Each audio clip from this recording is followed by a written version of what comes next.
দেখেছিলাম, যে ঝাড়ু, তার সঙ্গে ধন্বন্তরী দেব উঠেছিল আমরা জানি অমৃত কলস নিয়ে। তার হাতে ঝাড়ু আছে এরকম কোনো ছবি তো কোনো শাস্ত্রে বা অন্য কোথাও আজ অব্দি আমার দেখা নেই, দিদিরও আশা করি দেখা নেই, আপনাদের আছে কিনা আমাদের জানাবেন। যার ফলে ধনত্রয়োদশীর সঙ্গে হ্যাঁ প্রকৃত ধনেরও কোনো সম্পর্ক নেই, কিন্তু আমাদের শাস্ত্র অলওয়েজ বলে যে স্বাস্থ্যই সম্পদ। ধন মিন্স ওয়েলথ, সম্পদ। সুতরাং ধন্বন্তরী দেবের যেহেতু এই তিথিতেই ওশান চ্যান্টিংয়ে আবির্ভাব হয়েছিল, যার ফলে তিনিই তো আমাদের সেই অমৃতময়তা প্রদান করেছেন বা করেন চাইলে, আমরা যদি চাই তার কাছে, যে আমাদের একটা সুস্থ মনন, একটা সুস্থ শরীর, একটা সুস্থ জীবন, যেটা প্রকৃত ধন আমাদের। সেই হিসেবেই ধনত্রয়োদশীর পালন হয়। তার সঙ্গে আমরা সবসময় কিছু এমন জিনিস অ্যাটাচ করি, এটা আমাদের শাস্ত্রেরও মত, যেটা রূপক, মানে যেটা করলাম সেটা আমাকে বৃদ্ধি করলো এরকম একটা ভাব অরিজিনালি, এবং সেটা প্র্যাকটিক্যাল ওয়েতেও যদি থাকে, আমরা সেই রূপক কাজকর্মগুলো করি। এই আফটার দিওয়ালি যে ভাতৃদ্বিতীয়া পালন হবে আমাদের সারা দেশ জুড়ে, আমাদের হিন্দু ধর্মাবলম্বী মানুষদের মধ্যে, এবার কোথায় যম বাস করেন, মৃত্যুর পর আমরা কোন যমের সাঙ্গপাঙ্গ এসে আপনাকে আমাকে নিয়ে যায়, কেউ তো কখনো দেখিনি। এবং এই যে দিদিরা, বোনেরা ভাইয়ের কপালে যে টিকা বা তিলক কাটেন ভাতৃদ্বিতীয়ায়, তাদের একটা বেড়া পরিয়ে দেন যমের হাত থেকে রক্ষা করার জন্য। ঠিক লক্ষণ যেটা সীতামাকে দিয়ে গিয়েছিলেন, যেটা পেরোনোর ক্ষমতা কিন্তু রাবণেরও হয়নি। তো কালকে অনেকেই চোখ রেখেছেন, পরশুদিন অ্যাকচুয়ালি হয়েছে, মানে কোয়ান্টাম মেকানিক্স বা কোয়ান্টাম ফিজিক্সের এমন 3 জন বিজ্ঞানী এবছর নোবেল পেয়েছেন। হায়ার থট বিষয়টা, তবু একটু মানে আমার স্টোরিটা শুনতে শুনতে, পড়তে পড়তে, দেখতে দেখতে মনে হচ্ছিল যে এটাই অ্যাকচুয়ালি আমাদের স্পিরিচুয়ালিজম বলে, যেখানে ইলেকট্রন, প্রোটন, নিউট্রন কোষের ভেতরে থেকে, মানে অ্যাটমের ভেতরে থেকেও তারা নিজের মতো চলাচল করে, এবং কিছু ইলেকট্রন সেই চলাচলের মধ্যে থেকেও রিভার্স হয়েতেও যায়। সোজা কথায় আমার আপনার বোঝার মতো করে বলছি, যেটাকে সহজে দেখা যায় না, কিন্তু যেটা এপার ওপার হতে পারে, ওই অনেকটা ভূতের মতো। আমরা ভূতের ছায়াছবিতে দেখেছি না, পাশের ঘরে ছিল, দেয়াল ভেদ করে এই ঘরে চলে এলো।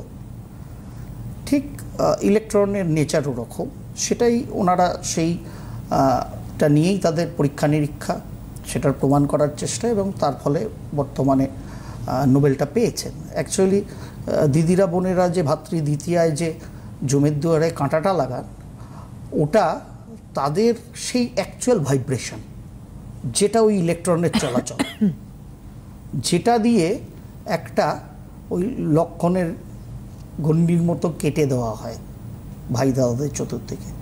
যার ফলে আজকের এই ধনত্রয়োদশীর প্রাক্কালে আমরা যখন দাঁড়িয়ে আছি, আমরা সেরকম একটা কিছু রূপক করতে চাই। এমন কি করেছিলেন লক্ষণ? একটা তীরের শলাকা দিয়ে কেবলমাত্র মাটির মধ্যে দাগ কেটে দিয়ে গিয়েছিলেন। কি আছে ওটা? আমরা ছোটোবেলায় বা এখনও খেলতে গেলে অনেক ক্রিকেটার দেখবেন ঠক ঠক করে বেলটা নিয়ে মারে, যেখানে স্টাম্পস নেয় সেখানে। তো সেরকমই তো লক্ষণ করেছিলেন, মানে আপাতভাবে দেখলে বোঝা যায়। কিন্তু সেটার এত ডেপথ, এত তার ব্যাপকতা, এত তার তীব্রতা, যে মহাজ্ঞানী, মহাপরাক্রমী শিবের অন্যতম সেরা উপাসক রাবণের পক্ষেও সেটাকে ক্রস করা সম্ভব হয়নি। মানে তার ভেতরে এত ইলেকট্রিফাইং এফেক্ট ছিল ওই কেবলমাত্র ওই দাগটা টেনে দেওয়ার মধ্যে। আমরা গল্পের ছলে ভাবি, কিন্তু ব্যাপারগুলো বিজ্ঞান অ্যাকচুয়ালি গল্পের ছলে ভাবে না। বিজ্ঞান অনেক কঠিন না, অনেক নিবিড়ভাবে ভাবে, যার ফলে তারা বিজ্ঞানী, আপনি আমি গরুগাধার দল। মানে আমি তো অন্তত, আপনারা কিনা আমি জানি না, মার্জনা করবেন, বলতে বলতে বলে ফেললাম আমি অন্তত সেই গরুগাধার দল, যার অত ভাবনা করার ক্ষমতা নেই, বা ভগবান দিয়ে আমাকে পাঠাননি সেরকম। তা ধন্বন্তরী দেবের ধন ত্রয়োদশী সঙ্গে ঝাঁটা নুন এন ত্যান এই সে জানি না, প্রত্যেক অমাবস্যায় প্রত্যেক গৃহকে পরিষ্কার করা উচিত সারা মাসের মধ্যে। এই যে আমরা অমাবস্যা পূর্ণিমা পালন করি, অ্যাকচুয়ালি নট দিওয়ালির আগে। দিওয়ালিটা একটা মুখ্য কারণ, এই যে সূর্যদেব গেলেন, নতুন সম্বৎসর এলো। গুজরাট এবং মহারাষ্ট্র ওইদিকের বেশ কিছু রাজ্যে এই নতুন বর্ষ শুরু হলো, যেটা আমরা পয়লা বৈশাখে করি, বাংলা, আসাম এবং পাঞ্জাব। পশ্চিম অংশের বেশ কিছু প্রদেশে সম্বৎসর শুরু হলো, তাদের নতুন বছর শুরু হলো রবিদেব যখনই প্রবেশ করেছেন তুলা রাশির গৃহে। যার ফলত এই যে আমাদের রূপক ভাবনাগুলো নানাবিধ ক্ষেত্রে, আমরা একটা কিছু এমন পারচেস করতে চাই, এমন কিছু রাখতে চাই যেটা আমাদের বাহ্যিকভাবে ধনসম্পদের বৃদ্ধি তো ঘটায়, সঙ্গে একটা মানসিক জোরও আসে। আপনার চরম দুর্দিনে আপনার কাছে থাকা সামান্য কিছু পয়সা, সেটা লক্ষ্মীর ভারে থাকা পয়সাও হতে পারে, সেটা এপাশে ওপাশে ভাঙা চোরা কিছু সোনার উপও যদি থাকে, সেটাও মনে হয় যে এইটুকুনি, আমরা একটা কথাই বলি আমার শেষ সম্বল, এটা সেটারও একটা অনেক জোর আছে যেন মনে হয়। সুতরাং ওটা কিন্তু পার্থিব জিনিস, কিন্তু আমাদের মনে আত্মায় হৃদয়ে একটা অপার্থিব একটা শক্তি আনে। ঠিক ধনত্রয়োদশী তিথিতে এই যে কেনা, আমি বলি অলওয়েজ, এটা শাস্ত্রগতভাবে একটা বাজারের রোলিং হচ্ছে, এটা ভালো, ইকোনমিক্যাল অ্যাঙ্গেলে ফ্যান্টাস্টিক। এবং আমি মনে করি আপনার ক্রয় ক্ষমতা অনুযায়ী যে কোনো মেটাল, অবশ্যই সোনার উপরই হতে হবে, নট নেসেসারি। যেখানে 2 লাখ টাকা কিলো প্রায় রূপো, 1,28,000 টাকা প্লাস সোনার, যতটুকুনি যার ক্ষমতা, সোনার উপর ছাড়াও সে কাঁসার হতে পারে, পিতল হতে পারে, যেটা আপনার ক্ষমতা। অন্য কিছুও যদি ক্ষমতা হয়, খালি আগের দিনে আমি একটা কথা বলেছি, ধার করে ইএমআই লাগিয়ে ক্রেডিট কার্ড ঘষিয়ে দয়া করে পারচেস করবেন না। যদি করতে হয় পরে করুন, আজকে করে নিন সেই পারচেস, কিন্তু ধনত্রয়োদশীর সময়ে করবেন না। আগামীকাল দুপুর 12:20 থেকে এবং রবিবার দিন দুপুর 1:52 অবধি ত্রয়োদশীর তিথি থাকবে। মূলত ত্রয়োদশীর পক্ষে ভালো সময় হচ্ছে প্রদোষকাল সন্ধ্যাবেলা বা মাঝরাত।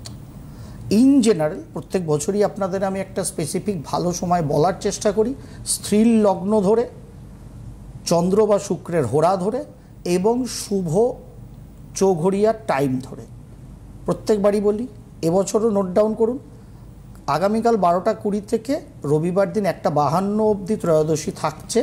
কিন্তু যারা যার মতো করে কিছু পারচেস করতে চান, আপনার কয়েক ক্ষমতা অনুযায়ী যা খুশি পারচেস করুন, সেটাই আপনাকে বৃদ্ধি করবে, নো প্রবলেম অ্যাট অল। যেটা না কিনলে হবে না, সোনা না কিনলে হবে না, রূপো না কিনলে হবে না, একদম ভ্রান্ত ধারণা। যেটা আপনাকে মানসিক আত্মিক জোর দেবে, এটা ব্যবহার আমি করতে পারি যে কোনো সময়, যে কোনো এন্ডে, সেইটুকুনি আপনি এফোর্ট করবেন আপনার তরফ থেকে। সেটার জন্য বেস্ট সময় হচ্ছে সন্ধে 6:12 থেকে 8:50, সন্ধে 6:12 থেকে 8:50।